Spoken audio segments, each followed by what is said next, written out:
Haleluya, haleluya. Jumpa lagi dengan Om Jono dalam kata hari ini. Teman-teman yang diberkati Tuhan, saya berdoa. Teman-teman dimanapun Anda berada, orang yang percaya, orang yang tidak percaya, orang yang seiman, orang yang tidak seiman. Tuhan memberkati Anda sekalian. Doa saya menyertai Anda dalam segala usaha, pekerjaan, dan juga keluarga Anda beruntung. Tuhan memberkati. Nah, teman-teman, ada pesan-pesan yang masuk kepada saya atau ada beberapa pertanyaan yang masuk kepada saya dan salah satunya ini teman-teman, kenapa banyak para artis yang menjadi mualaf, dalam artian orang-orang terkenal yang menjadi mualaf dan mudah sekali bagi orang-orang tersebut untuk berpindah keyakinan. Sebenarnya saya malas mau tanggapi hal-hal seperti ini. Tetapi karena ini adalah pertanyaan, jadi saya punya tanggung jawab untuk menjelaskannya. Nah, memang hari-hari ini banyak orang-orang Kristen yang terkenal dalam hal ini artis pindah keyakinan dan menjadi mualaf.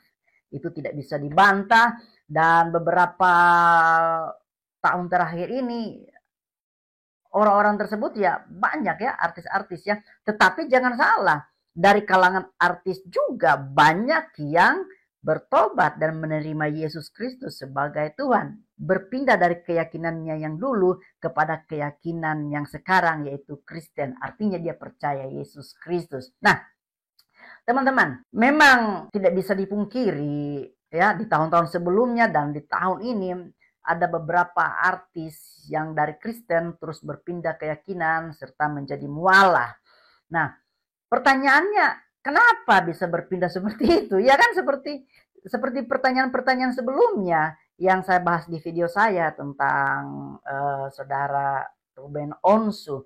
Tetapi saya mau disclaimer dulu buat kita sekalian bahwa ini bukan untuk mencampuri urusan pribadi orang, tetapi saya punya tanggung jawab untuk menjelaskan kepada orang-orang percaya bahwa ini adalah pengajaran yang memberikan edukasi supaya orang Kristen tetap setia, tetap waspada, tetap pada keyakinan di dalam Yesus Kristus. Itu tujuan saya. Jadi saya ingin menjawab pertanyaan-pertanyaan dari teman-teman, beberapa orang tersebut. Nah, kalau untuk ditanyakan kepada saya bagaimana pendapat saya, maka tentunya saya punya alasan tersendiri. Tetapi saya mau jelaskan beberapa buat saudara tentang poin-poinnya. Memang beberapa waktu lalu saya melihat beberapa artis itu menjadi mualaf. Misalnya dengan hormat saya sebutkan namanya Bobon Santoso, ini kan seorang YouTuber, kemudian ada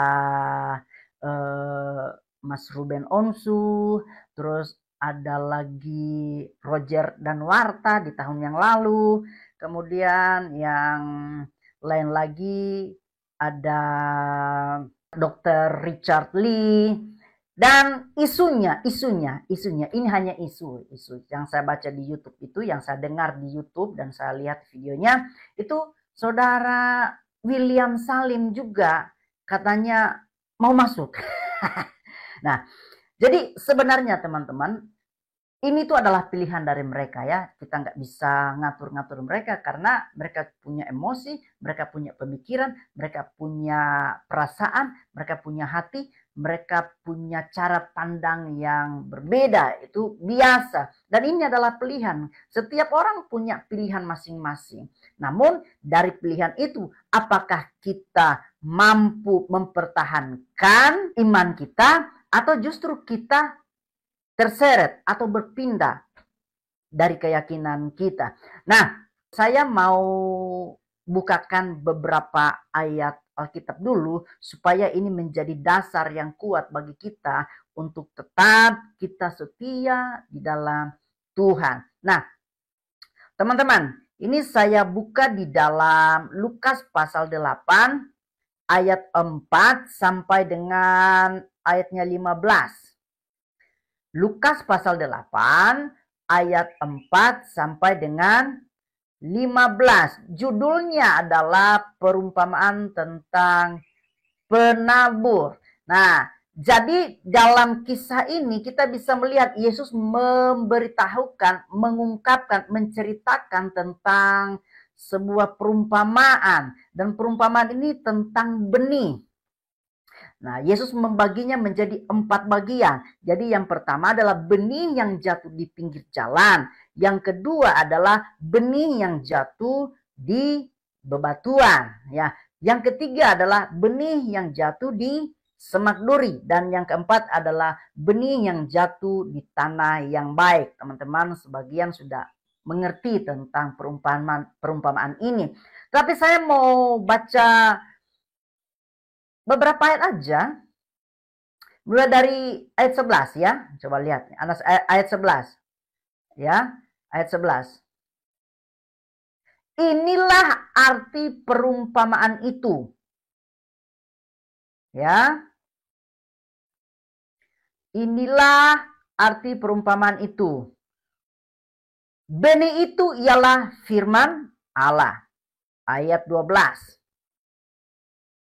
Yang jatuh di pinggir jalan itu ialah orang yang telah mendengarnya, kemudian datanglah iblis lalu mengambil firman itu dari dalam hati mereka, supaya mereka jangan percaya dan diselamatkan. Ayat 13. Yang jatuh di tanah yang berbatu-batu itu ialah orang yang setelah mendengar firman itu menerimanya dengan gembira, tetapi mereka itu tidak berakar. Mereka percaya sebentar saja dan dalam masa pencobaan mereka murtad. Ayat 14. Yang jatuh dalam semak duri ialah orang yang telah mendengar firman itu dan dalam pertumbuhan selanjutnya mereka terhimpit oleh kekhawatiran dan kekayaan dan kenikmatan hidup sehingga mereka tidak menghasilkan buah yang matang. Ayat 15. Yang jatuh di tanah yang baik itu ialah orang yang setelah mendengar firman itu menyimpannya dalam hati yang baik dan mengeluarkan buah ketekunan. Nah, dari kelima ayat ini kita bisa belajar bahwa ada orang-orang yang murtad berpindah keyakinan karena salah satunya adalah tidak berakar di dalam firman Tuhan. Banyak orang datang ke gereja, tidak dengar firman Tuhan, tidak aktif di dalam persekutuan dengan Allah, di dalam gereja, tidak tertanam di dalam gereja, tidak aktif di dalam komsel-komsel yang membangun iman. Dia lebih senang dengan handphonenya, dengan kesibukannya sendiri, dengan chatting-chattingnya sendiri, sehingga gak fokus kepada firman Tuhan. Jadi tidak berakar. Yang kedua adalah dia terima firman Tuhan, tetapi karena tekanan yang menghimpit, akhirnya dia meninggalkan keyakinannya. Dia meninggalkan kepercayaannya. Bisa saja kan ekonominya, bisa saja kan persoalan pribadinya, bisa saja karena pacarnya, bisa saja kan karena jabatannya, kekayaannya, ya, bisa saja karena cintanya, bisa saja kan karena harta kekayaannya. Dia meninggalkan Tuhan. Ketika tekanan menghimpit, dia nggak bisa kontrol. Akhirnya tekanan itu membawanya kepada depresi dan akhirnya apa? Pindah keyakinan. Dia lihat yang rumput tetangga lebih hijau, dia ke sana. Nah ini dia. Yang ketiga adalah orang yang tertekan, yang tidak tekun di dalam karena kekhawatiran. Karena pencobaan datang, akhirnya tidak mampu dia lawan. Apalagi kalau misalnya dunia entertainment. Waduh, beritanya itu berseliweran. Kalau kita nggak bisa menyaring betul-betul, bisa terseret, bisa pindah. Ya, inilah yang terjadi. Lalu bagaimana dengan orang Kristen saat ini? Orang Kristen, yang pertama orang Kristen ya puji Tuhan. Tetap semangat, tetap bersuka cita. Maksudnya apa Om John? Orang Kristen ketika dengar hal-hal seperti itu, ada yang menjadi mualaf, lebih semangat lagi dalam memberitakan Injil, dalam memuji dan menyembah Tuhan, di dalam berdoa, di dalam memberitakan kabar baik. Lebih semangat dan lebih bersuka cita. Nah, yang kedua, orang Kristen ketika mendengar ada orang Kristen yang menjadi mualaf, lebih tahu bahwa Alkitab itu benar. Alkitab itu sudah menubuatkan akan hal itu. Jadi nggak bisa tawar-tawar. Apa yang dikatakan oleh Alkitab, itulah yang terjadi, teman-teman. Yang ketiga, gimana reaksi orang Kristen? Gimana tanggapan Om Jono? Ya, saya hanya bisa menanggapi bahwa orang Kristen tetap setia di dalam melayani Tuhan. Iya, kalau kita berakar di dalam Kristus, tidak akan mudah tergoncang. Badai, tantangan, tekanan, kekhawatiran yang menyerang tidak akan pernah tergoyahkan. Karena kita punya Tuhan Yesus. Kita setia dalam perkara-perkara kecil. Kita juga setia di dalam perkara-perkara yang besar. Karena apa? Karena Tuhan yang memberikan kekuatan kepada kita. Tuhan Yesus. Nah ini dia teman-teman. Jadi buat setiap yang bertanya seperti itu, inilah jawaban saya. Jadi orang kenapa bisa murtad? Karena tidak berakar, tidak setia, tidak tahan dengan pencobaan. Akhirnya dia dihimpit oleh kekhawatiran, pindah. Dia lihat mungkin rumput tetangga lebih hijau, pindah. Tetapi orang yang bertahan kepada kesudahannya, kata Alkitab, beroleh selamat. Yang dibutuhkan oleh orang Kristen di akhir zaman ini adalah kesetiaan. Engkau setia, engkau diberkati Tuhan. Setia hari ini, anak cucumu juga akan setia di masa yang akan datang. Setia kepada Tuhan, maka engkau juga akan setia kepada keluarga, gereja, pemerintah, dan pelayanan.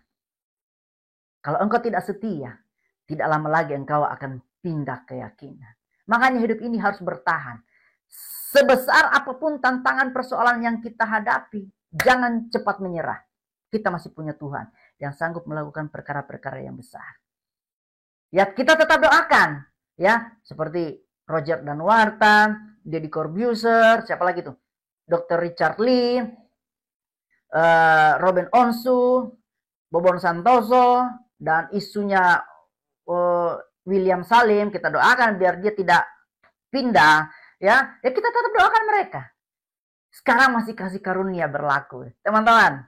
Jangan sekali-sekali kita lalai, jangan sekali-sekali kita lemah. Kenapa? Karena kita masih punya Tuhan. Tuhan masih memberikan kekuatan kepada kita. Kita nggak tahu apa yang terjadi dengan Robin Onsu, dengan Roger Danuarta, dengan siapa lagi, Deddy Corbuzier, dengan siapa lagi, Bobon Santoso. Kenapa bisa begitu? Ya mungkin karena ada alasan-alasan tertentu dan itu adalah masalah privat, adalah masalah pribadi. Tetapi sebagai orang Kristen, kita harus mampu bertahan sampai kepada akhirnya. Teman-teman, saya juga mau berdoa buat setiap saudara. Tuhan memberkati saudara agar tetap setia dan tetap bergantung kepada Tuhan. Kita berdoa. Bapa, di dalam nama Yesus, hamba berdoa buat setiap orang Kristen yang menyimak video ini, ajar mereka untuk tetap setia, tetap bertahan sampai kepada kesudahannya. Dijauhkan dari segala penyesat-penyesat, dijauhkan dari segala hal-hal yang menyakitkan di dalam kehidupan mereka, di dalam mereka bergantung sepenuhnya kepada Tuhan. Kami juga berdoa kepada rekan-rekan yang sudah menjadi mualaf, Tuhan juga memberkati mereka, biar mereka tetap diberkati oleh Tuhan, dijamah oleh Tuhan, karena ini adalah kasih karunia Tuhan.